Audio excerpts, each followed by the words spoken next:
L'apéro. Hello. L'apéro. J'allais dire la rentrée, c'est la pré-rentrée quoi. Allez, Ben pré-rentrée oui. on va dire. Comment ça va mon cher Alex? Bah écoute, ça va plutôt pas mal, comme un mois d'août. Un mois d'août qui a été muy caliente quand même, hein, faut pas se mentir. Ouais, qui a été particulièrement chaud, hein? Chaud, venteux, orageux. C'est vrai. C'est vrai. C'est malheureusement hein, la réalité dans laquelle on vit, mais la réalité dans laquelle on vit, Alex, c'est que c'est aussi bientôt le mois de septembre, et le mois de septembre, ça veut dire quoi? Le mois de septembre, ça veut dire reprise en bonne et due forme, dans le dur comme on dit, surtout que cette année on a 1 euro pour Ouais. précéder, histoire de nous chauffer avant les 30 previews, boum. Boum. Ils se sont dit quand même, à la FIBA, ils se sont dit qu'est-ce qu'on va foutre en attendant les 30 previews de Trash Talk. Exactement. Qu'est-ce qu'on va bien pouvoir foutre. Et boum, ils nous ont mis 1 euro. C'est ça qu'on aime, exactement. Ce sont des calendriers particulièrement légers, hein, puisque même lorsqu'on a 15 jours, on nous cale une compétition internationale. C'est ça. Et donc, on sera Et très puis- content de suivre l'équipe de France, bien sûr. Et puis l'euro, enfin je veux dire, quand tu vois l'autre jour le petit Serbie-Grèce là qui se finit en prolongation, Ah, il y a du monde. hein, les Slovènes, je sais pas si tu les vois, ils ont l'air un peu, voilà. Ah, On mais les il y a croise- du- On les croise dès les poules, avec les Lituaniens aussi, qu'on croise en poule également, les Allemands. Il y a du très joli monde qu'on va devoir suivre sur l'Eurobasket 2022. N'hésitez pas, comme d'hab, à suivre les réseaux sociaux de Trash Talk et le site. Il va y avoir une couverture complète, du live tweet, des posts Insta, de tout, du TikTok, des articles, récap, programme de la journée. Ça va être de la bombe de balle. Évidemment, on vous voit venir dans les commentaires. Est-ce qu'il y aura des matchs commentés ? Si la France fait le travail au premier tour, on se penchera sur la semaine du 11 au 18 septembre, Alex ? C'est ça, voilà, exactement. À partir des 8e, on regardera un peu ce qu'il y a d'intéressant dans le lot, comme Si on dit on- dans le jargon. Tout à fait. Ouais. Si on passe le premier tour. Si on passe le premier tour, puisque vu notre première mi-temps face au Tchèques, Oh pétard. compliqué. Vu notre prépa deuxième globale. mi-temps face au Tchèques, champion. Tout à fait. Mais on va faire confiance à l'équipe dirigée par Vincent Collet, donc on sera ensemble là sur les 2 prochaines semaines. C'est un petit peu l'apéro décrassage, hein. Vous connaissez celles et ceux qui font du basket en club, on se ramène fin août, là on doit vomir les poumons parce qu'on a enchaîné les barbecues au mois d'août et de juillet. Hein. Ouais, Tu c'est connais la ça, spéciale. exactement. Et donc on a plein de petits sujets. Alors mais Robert, t'as repris la clope. Alors c'est pas vrai putain. Mais Les t'es tours le de même. terrain. Ouais c'est ça. Mais t'as pris 15 kilos ou comment ça s'est passé cet été? Eh oui, c'est un peu le décrassage habituel, donc on ne va pas se spoiler les 30 previews, on ne va pas parler d'équipe de France, on va parler de 3 gros sujets. En ce moment, Alex qui dicte l'actu, parce que quand on s'est vu il y a quelques jours, on s'est dit tiens, on va parler de la saga des Nets. Mhm. Et en fait, il n'y a pas eu que ça 48 heures plus tard. hein. En fait, 48 heures plus tard, on a 2 sujets pas inintéressants et pas forcément des plus joyeux à rajouter effectivement ouais. à ce petit apéro de pré-rentrée, mais il faut en parler. On a... Qu'est-ce que tu fais l'inventaire tout de suite ou Mais bien sûr, on on va garde des faire- surprises. On va faire une trilogie, hein. Une Ouais. trilogie magnifique. Le premier plat de cette trilogie, ce sera évidemment la saga Kevin Durant avec les Nets. On reviendra un peu sur les derniers éléments. Attention, sortez votre Doliprane et votre meilleur ventilateur parce que les Nets, on croit que c'est terminé, mais on n'est pas sûr. Ensuite, on enchaînera du côté d'OKC pour allumer un cierge et envoyer nos meilleures pensées aux fans du Thunder puisque Chet Holmgren ne jouera pas de la saison 2022-2023. Grosse bombe qui est tombée dans la franchise du Thunder et chez les fans. Donc, on reviendra, Alex, sur ce dossier, n'est-ce pas ? Ouais, bien sûr. Il y a j'ai vu plein d'avis Oh là là. déferler et diverger hein, Ah bah, ça. depuis que c'est tombé là l'info. C'est quoi? C'était mercredi parce qu'on était en train de regarder France-République tchèque justement Ouais. quand c'est tombé. Tout à fait, nous étions à l'accord Hotel Arena et boum, Shams qui a fait bah tiens, on va ambiancer l'hymne national. Allez hop, Il y avait malheureusement. 8 gars en Francis. train d'essayer de remettre un panier pour la seconde mi-temps. C'est ça, et malheureusement, boum. on a vu pour Chet Holmgren que ce serait terminé pour sa saison rookie. En tout cas, elle n'aura lieu que dans 1 an. Donc on reparlera de tout ça et on terminera évidemment avec un sujet tout à fait cordial puisqu'on ira à Los Angeles pour voir si Patrick Beverley et Russell Westbrook peuvent tenir dans la même chambre plus de 2 semaines. Ouais, voilà, album de rap en prévision, hein, je vous le dis. Hein. Là, album, ça va s'appeler The Best Punchlines. Tout à fait. On va vraiment se régaler. Je pense que ça va être très drôle. Et on terminera évidemment en beauté avec tout ça. Ceux qui veulent parler de Donovan Mitchell et d'autres sujets d'actu, vous pouvez évidemment le faire. En tout cas, ce qui est sûr, c'est que c'est un plaisir de se retrouver. On décrasse un peu, hein, Alex. Hein. Je sais même plus comment on commence. On fait quoi ça? On s'installe, c'est ça? Je sais plus. Ouais, c'est ça, The on All-Star. on en parle, on s'installe, on en parle. On essaie de voir comment on fait les s'installe, choses. Voilà. On snake peut-être. Allez, on snake. Ça sort les notes. On reprend les bons réflexes. Et donc, Ah bah ouais. parlons tout de suite. De cette affaire Kevin Durant, Alex, ça a été la saga de cet été. Kevin Durant, on était le soir de l'opening de la Free Agency. J'étais avec Simon ici et on avait la Shams Bomb et la Vosh Bomb de Kevin Durant qui demandait son transfert. Voilà, oui. Voilà. Eh bien, nous sommes quasiment 2 mois après et apparemment, tout va très bien dans le meilleur des mondes puisque Kevin Durant et les Nets se sont... Non. je me permets, c'est la reprise. Tout à fait. Ça va très bien, mais regarde, c'est le Vosges, je le montre qu'il a dit. Les discussions de transfert entre Kevin Durant et les Nets sont terminées. Il est sous contrat pendant 4 ans. Avec un magnifique petit statement. Je termine, après je te donne la parole sur les Nets qui disent... Donc bien évidemment, Sean Marks. Alors Kevin, enfoiré. Steve Nash, moi et Joe Tsai et toute la clique, on a rencontré Kevin Durant et Rich Kleiman à Los Angeles hier et nous nous sommes mis d'accord sur le fait d'avancer sur notre collaboration. Nous nous concentrons sur le basketball avec un objectif en tête, faire en sorte que cette équipe soit championne un jour. Bon, là, clairement, tu veux ma première interprétation ou alors on refait d'abord la chronologie ou pas? Non, ça va, la chronologie, les gens ils l'ont. J'en ai plus rien à faire. Les gens ils l'ont, la chronologie elle est simple. À l'ouverture de la Free Agency, Kevin Durant demande son transfert. Il n'y a pas eu d'offre. Les Nets, ou des rumeurs d'offres, des packages incroyables, mais les Nets faisaient En même temps, d'un côté, il y avait aussi pas mal d'équipes qui, soi-disant, étaient les équipes préférées de Durant, qui n'étaient pas prêtes à donner leurs meilleurs joueurs. Ouais, parce qu'en fait, tu vois, le Jazz a envoyé a reçu 157 milliards de pics contre Rudy, donc bon. Entre-temps, il y a eu le trade de Rudy Gobert qui, selon certains, a faussé l'échelle de valeur de certains GM, on peut dire ça s'ils veulent.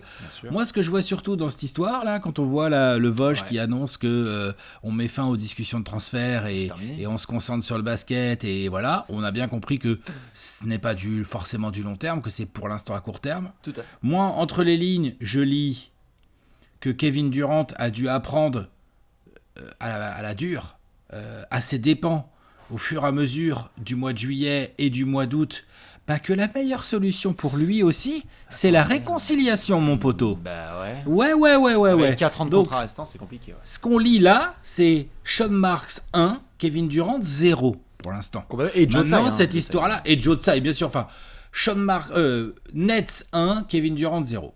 Ouais, tout à fait.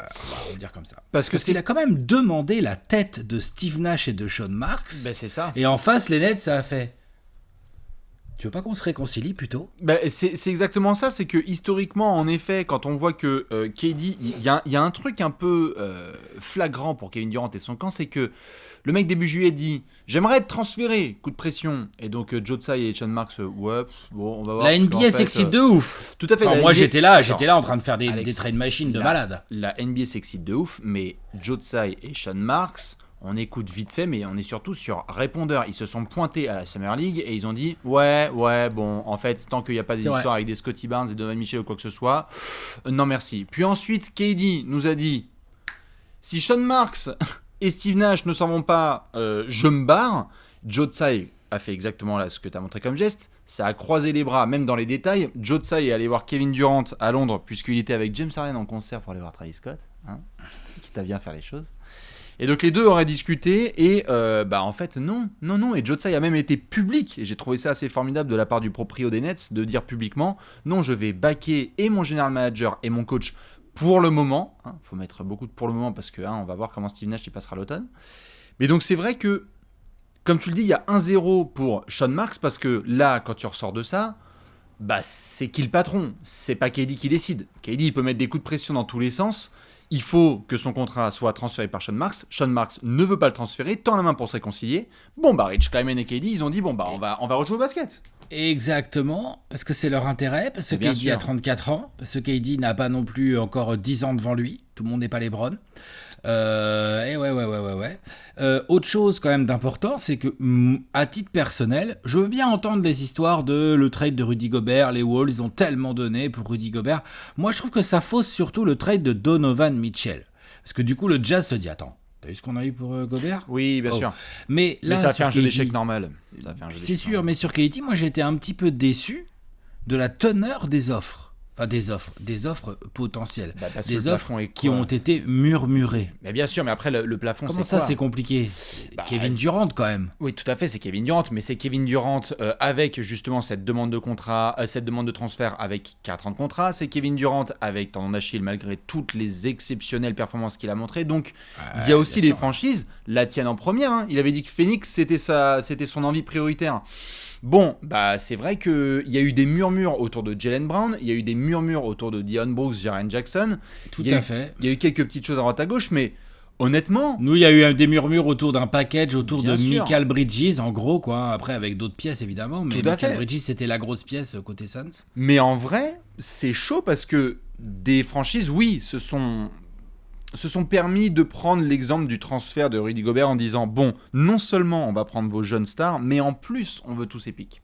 C'est juste ça qui a eu un impact assez certain. Maintenant, il ne faut pas non plus déconner, les valeurs des transferts augmentent d'année en année, donc ça va être n'importe quoi dans quelques années. La stratégie, le timing de la demande de Durant, le fait que son clan n'avait pas bien observé le roster des Nets, c'est-à-dire que les Nets, il y avait un truc qu'ils ne pouvaient pas faire, c'est qu'à cause de Ben Simmons, ils ne pouvaient plus trader Durant contre une star en designated rookie extension. Exactement. Du coup, quand même, t'es le clan de Durant. Moi, j'aurais été Durant. Je fais les gars, vous foutez de moi ou quoi? Non, bien sûr. Vous, là. Alors, tout à fait. Pour ceux qui l'ont pas, la designated, évidemment, c'est l'option, la petite option qui peut être signée par certains joueurs en sortie de contrat rookie. C'est un contrat max désigné. Quand tu sors de ton contrat rookie, il y a pas mal de gros joueurs qui l'ont en fait, genre Ben Simmons du coup. Et en fait, tu peux pas en avoir 2 dans ton roster. Donc désolé, pas de par exemple, Adebayo, pas de. À l'époque, Phoenix, de toute façon, Phoenix voulait pas mettre Booker, mais Booker n'aurait pas été possible à mettre. T'avais pas mal de joueurs comme ça qui auraient pu intéresser les Nets, que les équipes auraient peut-être pu éventuellement réfléchir à mettre dans un trade pour Durant, puis le trade n'était juste pas faisable en fait. Bien sûr, mais là où je suis d'accord avec toi, c'est que oui, si t'es Kevin Durant, tu peux te retourner et te dire, mais les gars, enfin merde, mais de qui on parle ? On parle aussi de Kevin Durant, c'est-à-dire que depuis combien d'années, Alex, on parle de joueurs extraordinaires, personnages. Bon, à revoir. On a parlé de leadership, on a remis ça en question, on a mis des gros points d'interrogation. Il y a un historique de décision aussi prise par KD. Donc bon, tout à fait. Est-ce qu'on est étonné aussi par les timings, etc. Non, les timings sont mauvais. Et puis on n'est peut-être pas étonné non plus qu'il n'y ait pas eu non plus tant de monde que ça au portillon. Parce que finalement, il y a pas mal d'équipes des GM, quand tu te poses au début, tu es là, tu fais putain, Kevin Durant, KD est dispo. Bien. Je peux le foutre dans mon aile là. Ok. Puis après, tu te poses un peu, tu fais putain, c'est vrai que sur les 3 dernières saisons. Il a blessé une saison entière, et plus une saison et demie sur 3. Il a été blessé en play-off.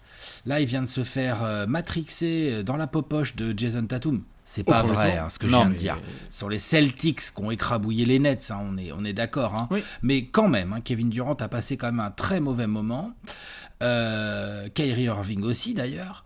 On parlera de Kyrie Irving rapidement dans le dossier Nets, parce que lui, c'est pareil. Est-ce que c'est un camouflet pour Kyrie Irving et Kevin Durant, un peu ce qui vient de se passer sur 2 mois, là? Un camouflet dans le genre, les gars, mettez-vous au boulot, arrêtez d'ouvrir vos bouches, et puis gagnez des trucs, parce que là, en fait, le temps, il passe. Temps, il passe, les gars, et puis, il y a d'autres joueurs, en fait. Non, mais c'est sûr que ça a un impact énorme sur eux et sur les Nets. Le drama est pas fini, et oui, c'est sûr qu'il y a une idée un peu de camouflet. Moi, je pense juste que devant toutes les lumières du monde et toutes les caméras, on voit plus que jamais les personnalités de 2 joueurs qui, aussi incroyables basketteurs et techniciens sont-ils, ont toujours eu des gros points d'interrogation autour de leur crâne en termes de leadership collectif, etc.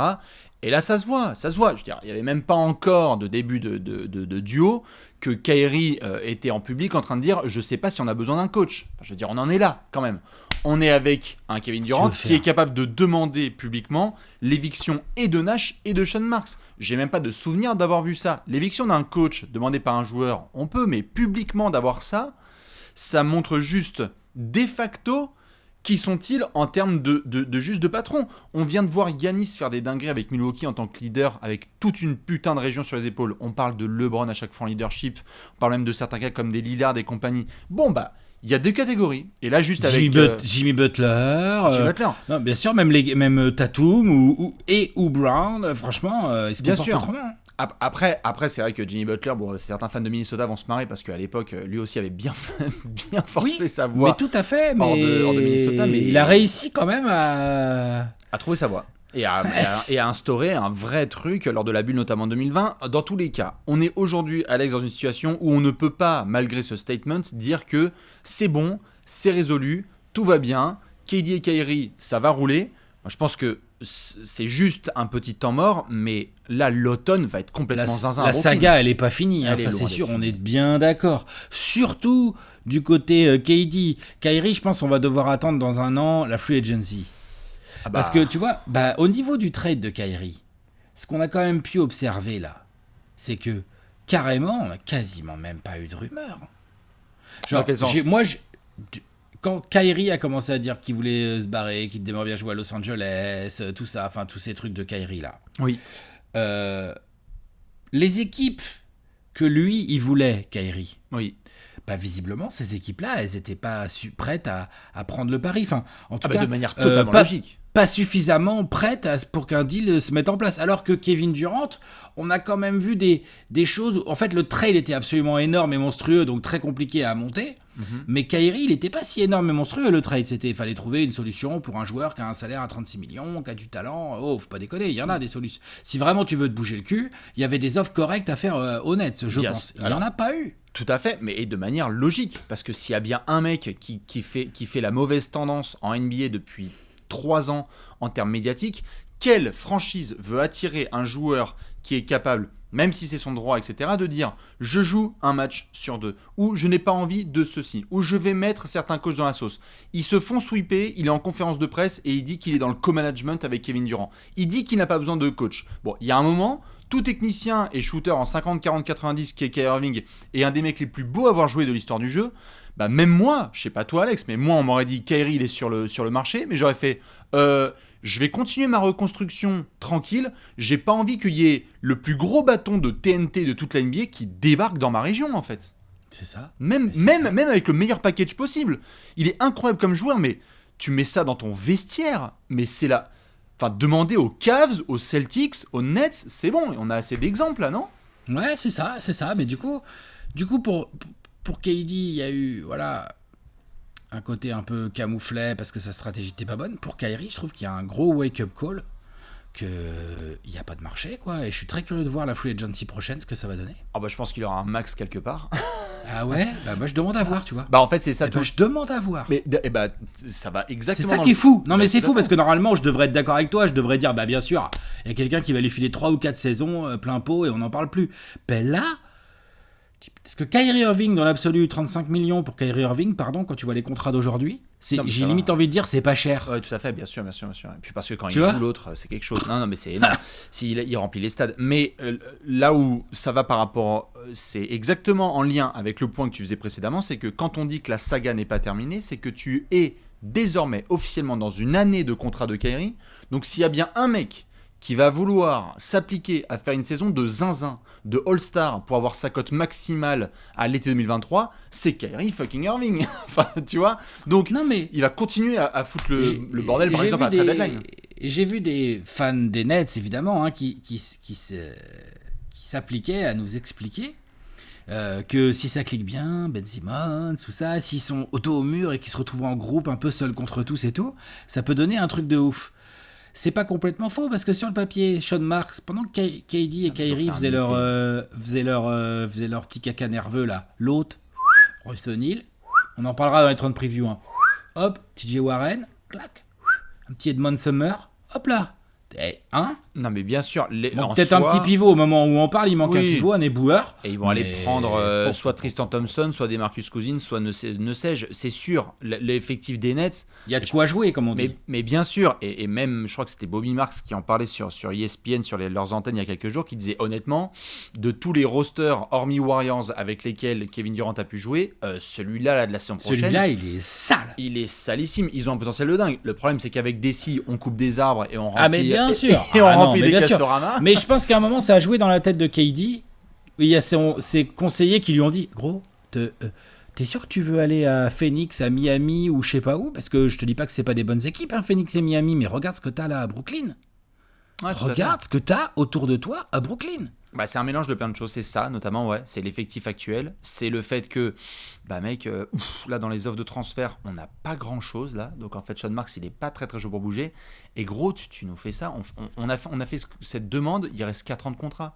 Je dirais encore, t'es Paul George qui a fait ça en sortie de Thunder, c'est au bout d'1 an, parce qu'il s'était pris Lillard sur la gueule en sortie de playoff. Bon. Il lui restait 3 ans de contrat. Hein. Exactement, donc il lui restait 3 garants de contrat. Allez, 3 ans, c'est ça, je crois qu'il restait tout à fait à Paul George. Et donc, bon, ils ont fait un transfert qui a fait mal au Thunder, mais ils étaient très contents d'avoir Shai Gilgeous-Alexander plus une brouette de pick de draft. Bon, c'était possible. Là, avec Kevin Durant, c'est un niveau au-dessus de Paul George. Donc forcément, c'est tous ces éléments-là qui font que KD, aujourd'hui, il reste honnête. Qu'on va se rapprocher du camp d'entraînement. Alex, il y a un garçon dont on n'a pas trop parlé et que tu as bien connu du côté de Phoenix. C'est qu'il y a certes 1-0 pour Sean Marks face à Kevin Durant, mais dans quel univers, avec tout ce que tu as dit sur les fans des Nets là où les joueurs peuvent se rassembler, dans quel univers Steve Nash dépasse le 1er janvier? Moi, j'y crois pas une seule seconde. Mais c'est pas possible. C'est pas possible. 3 défaites de suite et ça va partir en freestyle. Je sais pas. Quel était... En même temps, pour le coup, il n'a pas été très bon en playoff. Et il a pas été. Et il a montré des limites de ouf. Et il a montré des limites dans son coaching. Il y a eu des moments où on disait bien joué, il se débrouille bien. Mais en fait, c'était un peu caché par KD qui portait l'équipe un peu tout seul. Après, KD s'est blessé et à partir de là, ça a été très compliqué. Donc, on verra. Mais oui, effectivement. Alors là, clairement, Steve Nash, sans mauvais jeu de mots, il y a des gros cactus partout là où il s'assoit. Ouais, là clairement ça va swinguer, il faudra faire gaffe à pas trop se piquer. Ouais, complètement. L'idée d'ailleurs c'est de voir comment est-ce qu'avec son nouveau staff il va pouvoir se débrouiller, mais attention, il y a de la guillotine dans tous les sens. Dans tous les cas, on va suivre de très près le camp d'entraînement des Nets parce que ça va être la folie furieuse au niveau de toutes les déclarations. On va suivre comment ça se passe avec Steve Nash tout au long de l'automne, mais quel bordel. Et la saga, comme tu l'as dit, on est loin d'avoir terminé. T'as vu Donovan Mitchell qui met les Nets parmi ses destinations favorites? Ouais, moi aussi, je l'ai mis. Ah ouais, non, mais on va se régaler. On va se régaler, vraiment. Je pense que là, 2 semaines après l'opening, on va avoir un problème. Une galère, c'est sûr. Il va y avoir un truc. Kyrie ne pourra pas jouer. Il y a l'anniversaire de je sais pas qui, donc il est absent tout le week-end. Puis voilà. Et même si tu changes de coach, je crois que ce sera... tu vois, c'est là où, à mon avis, les Nets doivent être très attentifs, parce que s'ils se servent trop tôt de Nash comme fusible, après, c'est quoi les fusibles? Il reste quoi? Ah bah c'est Kyrie qui s'en va. Bah bien sûr. Alors tu en veux un autre? Fasse très gaffe. Faut trader Kyrie Irving en contractière. Donc là, débrouille-toi le 10 février là, pour transférer Kyrie. Ouais. Et puis après, bon bah tu dis à KD, t'inquiète, on va reconstruire autour de Royce O'Neal. Non, c'est compliqué. Bouge pas. Il y a Kessler. Kessler, très bon joueur. Il y a Kessler Edwards, on va se la kiffer. Dans tous les cas, on reparlera en long et en large, Alex, de nos amis les Nets dans les 30 prévus en 30 jours, avec tout ce que vous connaissez évidemment, dont le coup d'œil dans le... rétroviseur. Mais ça, c'est pour plus tard, c'est pour tout à l'heure, là, dans quelques semaines. Ouais, on dit pas la date, mais pour ceux qui savent calculer, la NBA, ça reprend le 18 octobre. Ceux qui sont pas les moins bons en mathématiques devraient avoir une petite idée de la date. Ah, si c'est 30 prévus en 30 jours, il y a moyen. Est-ce qu'on enchaîne, Alex? Vas-y. J'aimerais parler d'un sujet avec beaucoup plus de sourire, mais malheureusement, on va devoir parler de Chet Holmgren. Putain. On a vu l'action. Je la remontre. En pro-am. Vas-y, t'as ça sous la main. Très bien, ouais, voilà, exactement. Hop. LeBron. Hop là, LeBron qui part. Allez, hop, et là, voilà. Hop, et là il est au fond, il est là. Hop là, et là, attention. Ouais, et là, 1, 2, 3, on s'arrête. C'est fini, terminé. Il n'y a pas de... J'ai regardé, j'avais trouvé un autre angle. Il n'y a pas de choc. Non, ça... Son pied, quand il retombe, il n'y a pas de... Ça se tord ou quoi. D'ailleurs, c'est plutôt un bon contest au passage, juste pour la partie technique de l'affaire. C'est plutôt un bon contest de Chet Holmgren. Non, mais sur les LeBron James qui arrivent lancés, c'est pas donné à tout le monde. Ah non, c'est très fort. Donc c'est bien joué. Malheureusement pour lui, donc c'est un ligament dans le pied. Tout à fait. Blessure à la con, visiblement. Je veux dire dans le sens où c'est une blessure où, à part l'immobilisation totale, il n'y a pas grand-chose à faire. C'est ça. Et malheureusement, ça a été officialisé par ce terrible message envoyé par M. Shams Charania qui nous a dit, avec Adrien Wojnarowski, le petit communiqué de M. Sam Presti, pas de saison. À peine Pas de la saison. carrière NBA de Chet Holmgren a démarré qu'il devra la regarder sur le côté. Ça y est, c'est sûr et certain. Donc malheureusement, il va devoir regarder sa saison rookie en Starco. Alex, juste avant de rentrer dans les détails, on en a déjà vu des comme ça, des copains, bien sûr. notamment Blake Joel Griffin. Embiid. Joel Embiid et Blake à Griffin. l'époque. Ouais, tout à Même fait. Ben Simmons, non Ben non, Simmons, Ben Simmons, il est arrivé en cours de première saison. Attends, non, mais non, Non, il non, est non, rookie, on se moque de lui et tout. elle était off notamment puisque la saison rookie où en effet on avait dit bah tiens il a toujours 19 ans quoi qu'il arrive.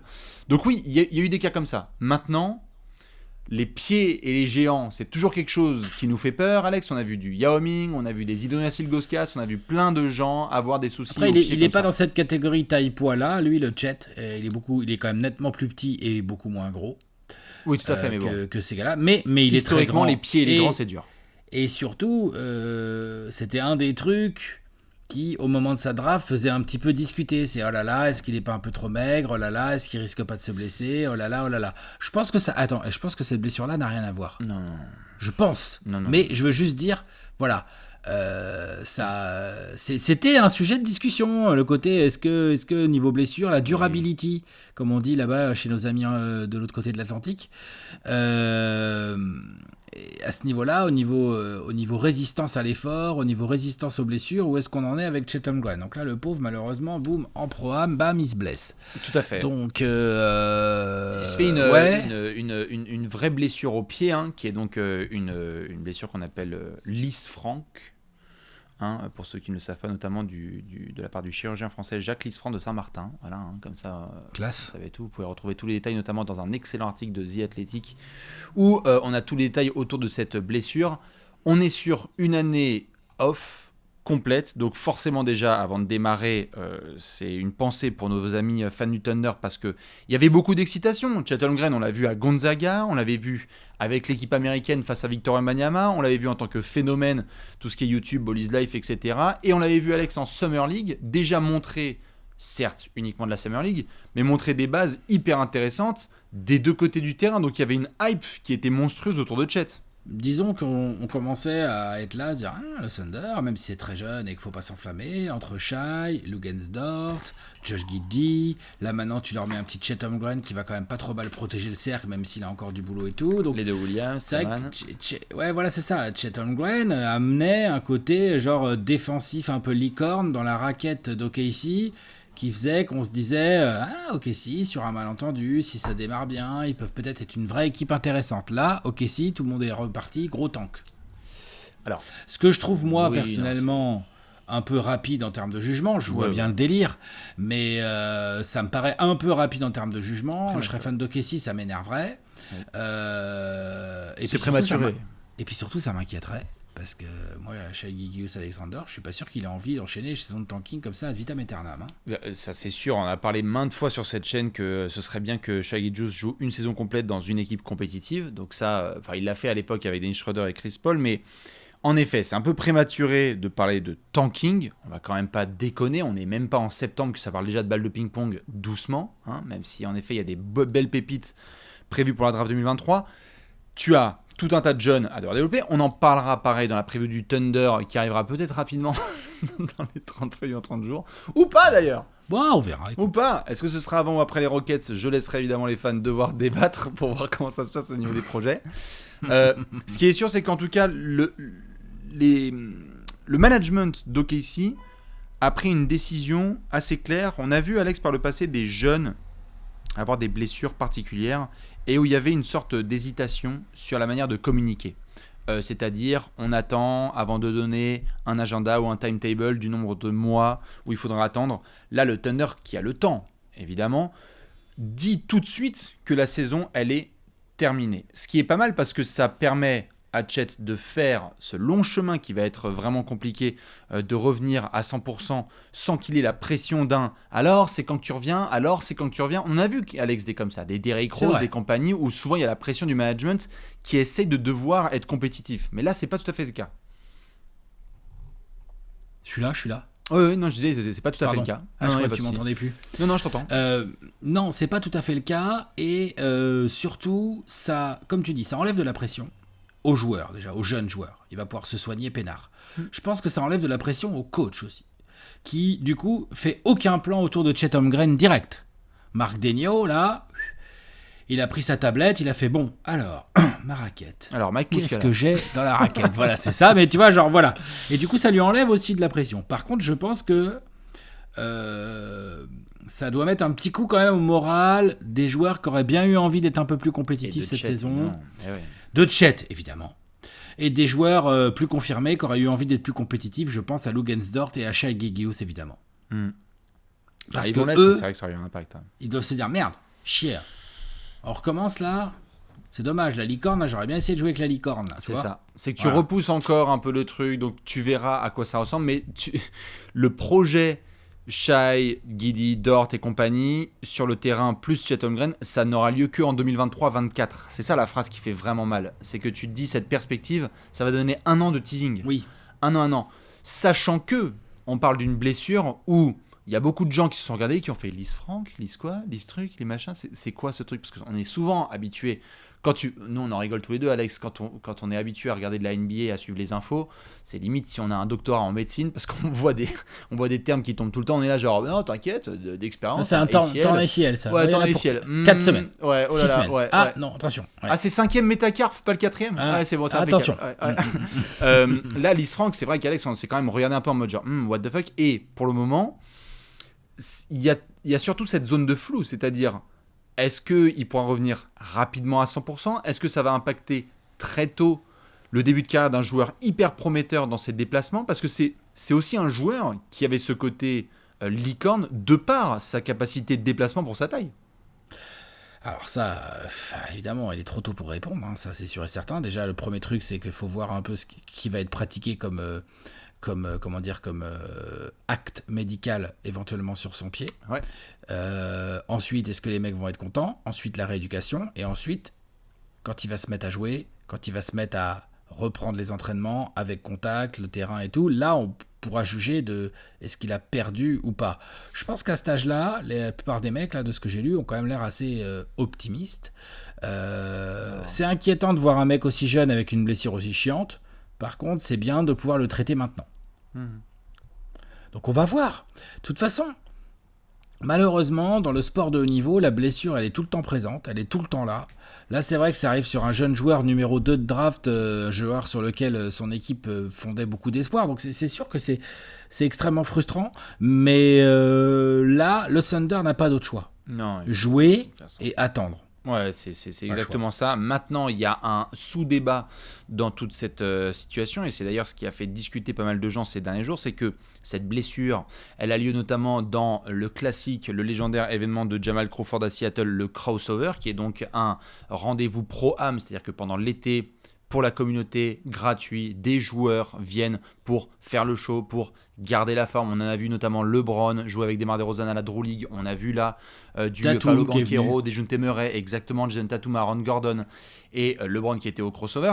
Donc, tout de suite, il y a eu beaucoup de réactions dans la lignée de ce que tu disais, beaucoup de réactions à chaud de « Oh là là !» Les franchises NBA, tout de suite, vont dire c'est interdit, on ne devrait pas laisser les joueurs jouer pendant l'été parce que s'il était resté tranquille au placard, eh ben, il lui serait rien arrivé.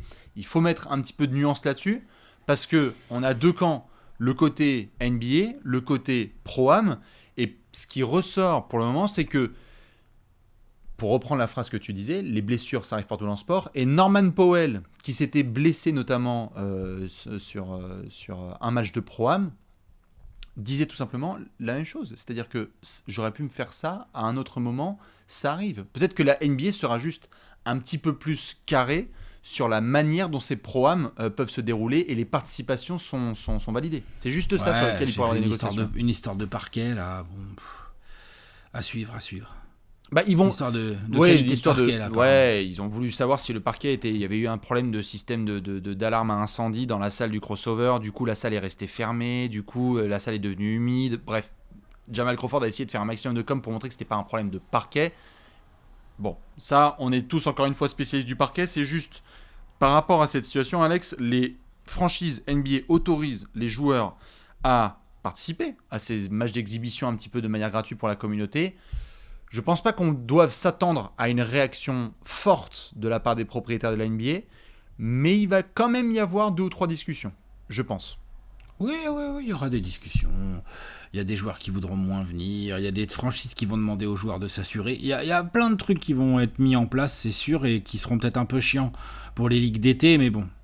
Malheureusement, ce genre de blessure, c'est sûr, va déclencher des réflexions. C'est ça. On ne peut pas en tout cas dire que c'est la faute des pro-am, tu vois, parce que j'ai vu ce raccourci aussi. On ne peut pas dire, parce que il a participé à ce match, du coup il s'est blessé. Il y en a certains qui disent s'il avait fait un simple entraînement ou un 3 contre 3 en bas de chez lui, il aurait pu faire la même chose. Ah, puis on va dire quoi si un mec se blesse à l'Euro? Oui, tout à fait, bien sûr. Faut pas jouer les compétitions internationales, on s'en sort plus. Je sais plus comment ça s'est passé pour Klay Thompson, tu dois avoir peut-être le souvenir, tu sais, il revenait de sa blessure et il s'est fait... Je crois que c'est à l'entraînement. Et c'est un entraînement, un entraînement off, un entraînement privé. Klay, c'est à l'entraînement avec les Warriors, je crois. Ah ouais, avec les Warriors. Je crois. Faudrait vérifier. Mais c'est à l'entraînement, je suis quasiment sûr. Bref, dans tous les cas, une petite pensée évidemment pour les fans du Thunder et pour ceux qui attendaient Chet Holmgren. On espère le voir vite sur les terrains. Bien évidemment, je demanderai aussi à chacun de ne pas faire des blagues. J'ai vu aussi un peu des saletés balancées sur les réseaux, notamment des gens qui sont pour d'autres rookies. Bon, voilà, ça ne veut pas dire du coup que tu es un Paolo Banchero et tu es je ne sais qui. Tu dois te réjouir d'une blessure. On n'aime aucune blessure dans le basket, donc merci d'envoyer juste des points positifs. Il y a des cons partout. Ouais, ça c'est comme ça. Et tiens, tu veux qu'on parle de cons? Ah non, hein, on n'a pas le droit. Non, plus sérieusement, on va se pencher maintenant sur notre troisième sujet, puisque nous avons vu, Alex, une Shams bombe tomber au moment où on pense pouvoir dormir peinard sur ses Les Lakers recrutent. Ah, mais comme... Les Lakers au quart de poil. Shams Charania qui envoie à 5h du matin. Exactement, qui envoie à 5h du matin le 25 août. Le Jazz envoie Patrick Beverley aux Lakers pour Talen Horton-Tucker et notamment monsieur Stanley Johnson. Ça y est, c'est bon, on a un nouveau meneur à Los Angeles. Je ne sais pas par quoi commencer. Pas de bref trick, Tu peux commencer par le fait que Pat Beverley étant un joueur qui shoot à 37,5% à 3 points en carrière. Il est actuellement le meilleur shooter à 3 points de l'effectif des Lakers. Je crois qu'on a entendu Westbrook tirer derrière chez toi. Là. Oui, il est actuellement le meilleur shooter à 3 points de l'effectif des Lakers. Ouais. En carrière, je parle, un pourcentage en carrière. Je crois qu'après, il y a du Kendrick Nunn, et après, on arrive vite sur du LeBron. Anthony Davis est très très loin. Il est plus là, Kentavious Caldwell-Pope. Voilà. Donc ça, c'était pour l'anecdote. Maintenant, oui. Alors, écoute, ils peuvent pas se blairer avec Westbrook. C'est de notoriété publique. Ça date du temps, déjà il y a pas mal d'années. Ça date d'une dizaine d'années. Westbrook avait le maillot du Thunder. Pat Beverley avait le maillot des Rockets. Pat Beverley sur un fait de jeu un peu en bord de touche, défonce le genou de Westbrook. Se jette sur un ballon. Selon Westbrook, c'était volontaire. Selon Beverley, il allait sauver une balle. Alex, les termes. Voilà. Il n'a pas défoncé le genou. Il s'est jeté sur un ballon. Et il a défoncé le genou de Westbrook. Tout à fait. Après, est-ce que le reste de son corps rentre dans ses ligaments croisés? Ça, laissons à la justice. Suite à quoi Westbrook a été blessé. Oui. Pas trop gravement. Mais surtout très énervé. Ah bah bien sûr. Très très très énervé. Et ça s'est jamais, comment dire, ils se sont jamais rabibochés les deux là. Ça a même augmenté, hein. Ça a même très sérieusement augmenté. On a vu par la suite que les deux se rentraient dans la gueule. Il y a eu cette fameuse déclaration lorsque Russell Westbrook était à Houston et que Harden en avait mis 47 sur la truffe de Pat Beverley. Il avait dit, il sert à rien, il fait que courir, il vous a tous trompé. En gros, courir comme ça et faire des grands gestes, ça s'appelle pas de la défense. Regardez, Harden, il en a mis 47. Et derrière, on a vu Westbrook faire une saison un peu compliquée, on va pas le dire aux Lakers, avec Pat Bev et les Wolves qui font une belle saison, qui l'affrontent. Il fait his trash en se pointant le nez comme ça, en se bouchant les narines, en n'arrêtant pas de se foutre de la gueule de Westbrook. Et c'est vrai que les deux ne se sont jamais arrêtés de se rentrer dans la gueule quand c'est pas dans les genoux. Ouais. Donc du coup, la question, c'est est-ce que cette arrivée aux Lakers de Patrick Beverley est le signe que les Lakers ont un début de porte de sortie pour Westbrook et que Westbrook, son départ est imminent? Peut-être, hein. Ah bon? Ce que LeBron a plus ou moins contredit sur Twitter. LeBron est venu et dit ouais non, je suis impatient de voir Westbrook sur le terrain et tout. Bah, c'est vrai ou pas? C'est drôle. Twitter numéro 1 de la validation de communiquer quand même. C'est ultra drôle. LeBron qui dégaine son Twitter pour dire non mais moi je suis impatient de voir Westbrook in shape. Ouais. Westbrook in shape. Emoji silence. Big Brody season incoming. Mais alors loin de elle, mon pote. LeBron il devait être comme ça en Twitter, il devait être comme ça. Appuie sur tweeter. Trop drôle. Oh, arrête Brony, arrête. Et cité du coup par Patrick Beverley. T'es con Bryce. Ouais, grave. Mais le tweet de LeBron cité par Patrick Beverley qui disait pareil, ouais, grave hâte. Donc ils essayent publiquement du moins en surface de s'assurer que l'image de Westbrook est top. Évidemment. Alex, quand même ils sont pas débiles non plus. Oui, mais pas à nous. Oui, bien sûr, non mais publiquement c'est sûr ils sont pas débiles, hein. Ça c'est sûr que LeBron il va pas débarquer en disant bon bah il était temps que Beverley arrive parce que Westbrook on en peut plus, tu vois, ça c'est sûr. Tu fais quoi at Jazz? Ouais c'est ça, tu vois, voilà. Donc non, mais je suis curieux de voir quoi comme porte de sortie s'il y en a une parce que... C'est pour ça qu'il y a eu ces discussions récentes autour de Miles Turner, Buddy Hield et quelques discussions dans l'Indiana, hein, puisque Russell Westbrook, on le sait, adore les Pacers, donc ce serait l'occasion de voir ce que ça pourrait donner. On a eu quelques rares rumeurs, mais il y a aussi la rumeur potentielle, Alex, d'avoir une John Wall Houston, c'est-à-dire, en fait, Patrick Beverley, c'est pas le backup, c'est le meneur titulaire des Lakers avec AD et LeBron pour tout un tas de raisons dont on parlera dans les 30 prévus en 30 jours, en termes de fit, en termes de tout. Et donc Westbrook... va peut-être falloir penser au banc. Et alors, si Patrick Beverley prend la place de Russell Westbrook et que Russell Westbrook est sur le banc, il y a une guerre nucléaire qui démarre à Los Angeles le lendemain. Après, il faut voir les minutes aussi. Tout à fait. Et de 2, tu peux totalement avoir un Westbrook qui dira bon, les gars, moi je suis désolé, transférez-moi. Je joue pas, transférez-moi. Je joue pas. Parce que c'est ce que veulent les Lakers. C'est ce que peut-être veulent les Lakers en effet quand on voit les récentes décisions malgré les déclarations d'Arvin Ham. Dans tous les cas, c'est vrai qu'il y a cette question sur est-ce qu'au camp d'entraînement, t'auras Russell Westbrook et Patrick Beverley? C'est dans un mois. Hein. C'est sûr. Est-ce qu'ils seront là tous les deux? Toi, t'en penses quoi? Moi,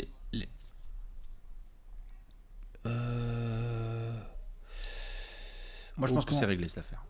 C'est-à-dire? Et il sera transféré avant le camp d'entraînement. Ouais, moi j'aurais tendance aussi à être dans ce sens-là. Dans le sens, non, Westbrook va partir, mais les Lakers, ils ont tellement fait des bizarreries en termes de trade, de management ces dernières années que je resterai quand même prudent. Ah mais moi aussi j'ai envie de rester prudent, mais quand même on a forcément envie de voir un beau gros transfert en plein mois de septembre. T'imagines bien. Forcément. Je suis d'accord, on a forcément envie. En tout cas les Lakers, s'ils n'existaient pas, il faudrait vraiment les inventer. Ah oui, là nous on s'est régalé. Entre Nets et Lakers, on avait tout ce qu'il faut cet été. T'es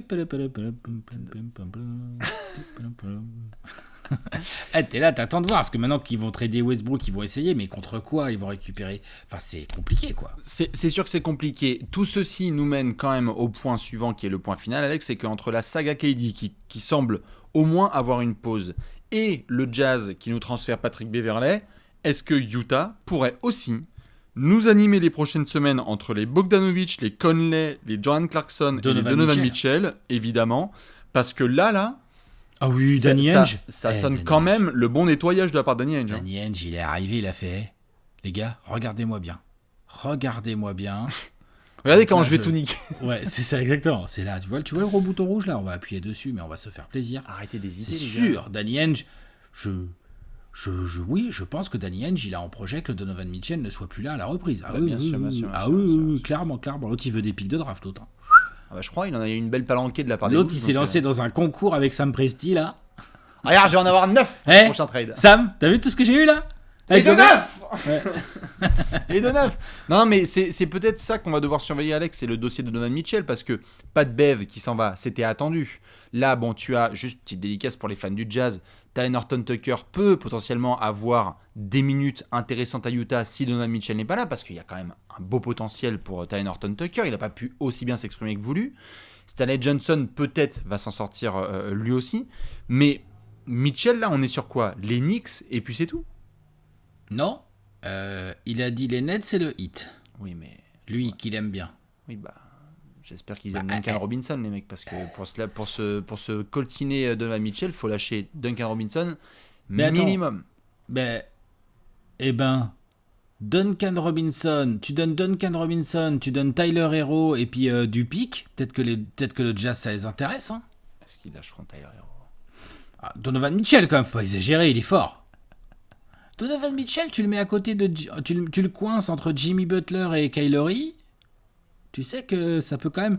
Quand on a vu certaines limitations offensives parfois du Heat l'année dernière en play-off, Oui. tu sais qu'ils auraient peut-être pris un Donovan Mitchell qui chauffe. Complètement, je vérifiais juste s'il était designated parce que. Qui est designated Donovan, ah bah ouais, il l'est sûrement. Ah bah oui, alors faudrait foutre Adebayo dans le délire. Ah bah bonjour. Bah alors là par contre ça va être plus compliqué de convaincre Pat Riley par contre. Ouais, il a la designated rookie max extension à 195. Donc du coup, ça va être un peu compliqué avec le. Et si tu veux les Nets, faut mettre Ben Simmons. Bon ça à la limite pourquoi pas. Oui, il y a pas de problème. Je sais pas, mais je vois pas les Nets s'être intéressés moi. Tu crois que les Nets sont intéressés? Non, c'est pour ça qu'il y a un côté. Il y a que les Knicks quoi. Il y a les Knicks et c'est pour ça qu'il y a toutes ces discussions autour de RJ Barrett et Dupic et allons-y et Emmanuel. Ou une Couty, surprise. Ou là une équipe surprise là. Bah à la base l'équipe surprise ça devait être Atlanta mais ils ont pris des Dejounte Murray. Ouais. Ça y est, tu l'as ton bac courte. Enfin. Dejounte Murray, un garçon qui a passé un été tout à fait tranquille, qui s'est il s'est pas du tout fait remarquer. Ah moi je suis content. Hein. Le mec il a chauffé des enfants de 12 ans tout l'été. Mon t'es petit, hein. T'es tout petit, hein. Moi je suis grand. Oh là là. Je vais jouer les playoffs, moi, ok. Les Hawks, les mecs, ils ont pas commencé la saison, on les déteste. Ouais. Les mecs, on les déteste. Ah, ça va être génial. Je sens que dans les 30 prévus, il y en a qui vont être là. Ouais, tu sais que, c'est quand même dingue, il n'y a pas encore un entre deux qui a été joué, qu'il y a des gens qui ont entouré sur leur calendrier Paolo Banchero versus Dejounte Murray, quoi. T'empêche que c'est pas bien ce qu'il lui a fait, c'est nul. Oui, après ils se sont relevés tous les deux. Il y a eu des caméras qui ont vu qu'au crossover, il lui a tendu la main pour se relever. Les gars sont cool, tu vois, maintenant. Ça, c'est du bon contenu d'été, tu vois. Ça, on se fait pas trop chier. C'est ça qui est bien. C'est qu'on surveille les poignées de main. Voilà. J'espère que Banchero il va vous foutre des triples doubles sur la bouche. Ouais. Bah, moi aussi, parce que franchement, j'aime bien le joueur. Putain. Ouais, j'aime bien Banchero. On a la gagne. Dans tous les cas, entre Pat Beverley aux Lakers, Talen Horton-Tucker au Jazz, l'affaire, bien évidemment, Kevin Durant et la blessure de Chet Holmgren, dites-nous, vous, ce que vous pensez de tout ça. On se fait le décrassage ensemble. Pourquoi ? Parce que donc, au moment où on parle, Alex, nous sommes le 26 août, qu'on va vous souhaiter un merveilleux week-end et que très vite, on va démarrer l'Euro 2022. Exactement, l'Euro démarre le 1er septembre, donc on a encore quelques petits jours là, c'est jeudi prochain, si je ne dis pas de bêtises. Jeudi 1er septembre avec la rentrée des classes. Exactement, la France dans son groupe a la Slovénie, la Lituanie, l'Allemagne, la Bosnie-Herzégovine et Tahiti. Je ne sais plus quelle autre nation qu'il faudra battre. Et il y a 4 groupes de 6 et 4 équipes qualifiées par groupe, donc il y a le temps. Il y a le temps, on devrait faire le travail. On va suivre tout ça, donc on rappelle, comme on l'a dit en intro, s'il y a du match commenté, on verra jusqu'où va la France et on sera sur le canapé avec le t-shirt mythique d'Alex et mon maillot, histoire de foutre le bordel. Et ensuite, on enchaînera avec très très vite les 30 prévus en 30 jours. On vous fait plein de bisous, Alex, comme d'hab, le petit mot de la fin. Le mot de la fin, c'est faites attention si vous habitez Brooklyn ou New York. L'été des transferts n'est pas fini. Exactement. Et sur ce, des gros bisous. Excellent week-end à toutes et à tous. À la prochaine. Ciao. Ciao.